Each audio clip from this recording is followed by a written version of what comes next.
This is Scott the Fix-It Guy. Today we're dealing with a Thermador Double Oven that needs the relay board replaced because the element is constantly in the full blast position. So we're going to turn off the breaker so we cut power to the double oven.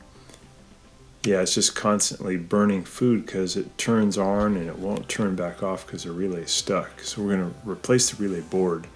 So to do that, we'll open the top door and we're going to remove two Phillips head screws, upper left, upper right hand corner. They're holding the oven into the cabinet. There's also two in the same position down below in the lower left and lower right hand corner. To get that one, we open up the bottom one and we take out those two screws. It's a pretty easy procedure. Again, make sure you have turned off the power. Confirm the power is off by trying to use features on the oven. If nothing goes on, you know you've gotten the right breaker. There are typically two breakers that will power your oven, so you want to make sure both of them are off. So we're going to zip out those two screws at the bottom. We're going to use the bottom oven drawer to pull a little bit to kind of get the whole thing moving toward us. And just take your time here. We're going to then reach up and grab the upper frame. Hopefully it's been pulled out away from the cabinet by about ½ an inch so you can get your fingers in there, and you can pull a little bit on the left, a little bit on the right, a little bit on the left, a little bit on the right to get the entire oven to come out towards you. You don't want to pull out very far at all, only about maybe ½ a foot to 10 inches, and that's going to allow you to get to some screws on the top of the oven that are covering a sheet metal board that will allow you to get to the two relay boards. There's one for the upper oven and one for the lower oven. On the left hand side is the upper oven, right hand side is the lower oven. So you're going to take out these Phillips head screws here in the back, which are again about 10 inches from the front. I'm leaning the unit toward me slightly. Just be careful here that you don't pull it out so far that this whole oven's going to come towards you. If you exceed more than about a foot pulling towards you, it can get to a dangerous position. So we got that screw, take out that screw, and there's a couple of screws on the side, and then this whole plate's going to come off. And then you'll see it's pretty easy. The oven boards are just sitting right there. So you might want to replace your relay boards if the elements don't turn on at all and you've ruled out that the elements are okay, they have continuity, or if the elements just stay on all the time, then you know the relay's stuck. So we're pulling up on the board here, this sheet metal piece, to get it out of the way, and we'll see the two relay boards. Here on the left hand side is the upper oven, and off to my right is the lower oven. And there's just a bunch of wires here, and all you got to do is just take a series of photographs so you can see exactly where those wires go. You need to make sure you have this reference. Just take your time, make sure they're really good pictures. You can really see the angle that these wires go back into the board.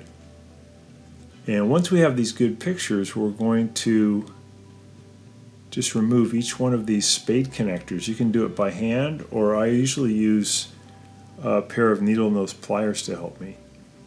Kind of lift up and wiggle, and you can get them all off.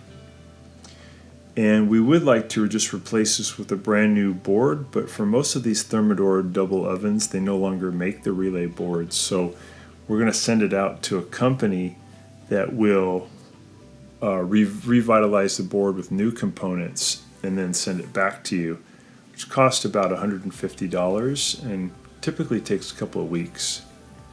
But there's 3 or 4 companies that do that. They're all pretty good, and it allows you to get your oven working again. Notice by my left hand behind it is a schematic. That's kind of fun to look at so you can see how the wires are run. But it's very important, I think, to take that photograph so that you can remember, because a couple of weeks will go by before you're able to put the board back in. In the interim, it's very important that you make sure nobody turns on the breaker, and the oven can't be used in that time. If the oven gets energized again, if somebody turns on the breaker and these wires are hanging loose, could cause a fire, could cause a short circuit. It's just very important that that breaker does not get turned on in the time it takes to get your new board. You may want to put a little warning sticker over at the breaker box or lock the breaker box. Just confirm that nobody can get in there and turn that breaker back on. And again, you got to be okay with the idea that you can't use the oven for a few weeks.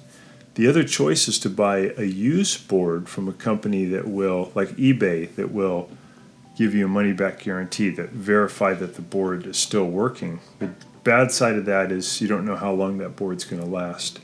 A refurbished board has new relays, so you should get a nice 8 to 9 years of life out of that.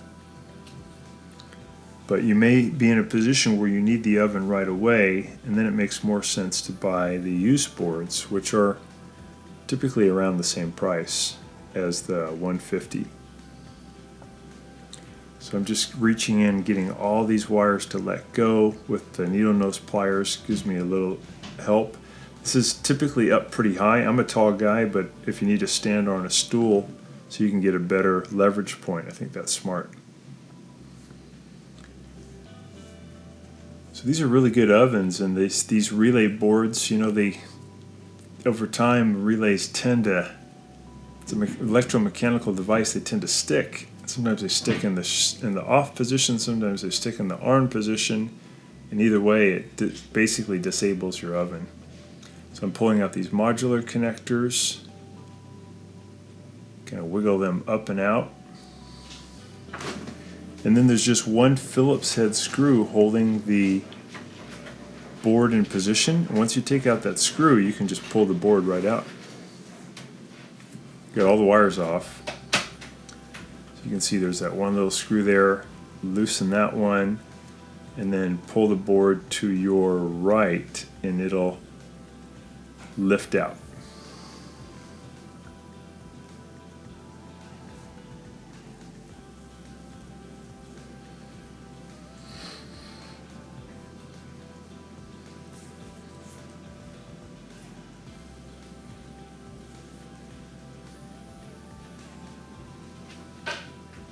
I'm sorry, to your left, up and left, and that'll lift out.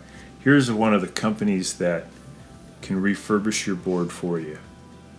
You can see the website in the upper right hand corner and the address.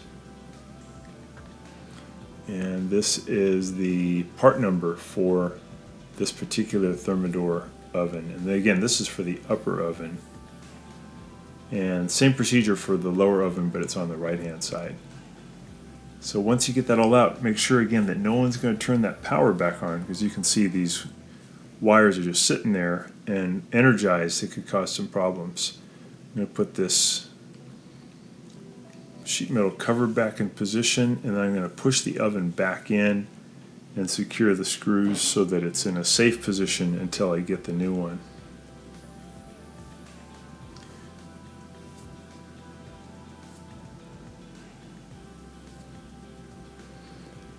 So I hope this gets your oven working again properly and gives you some more time.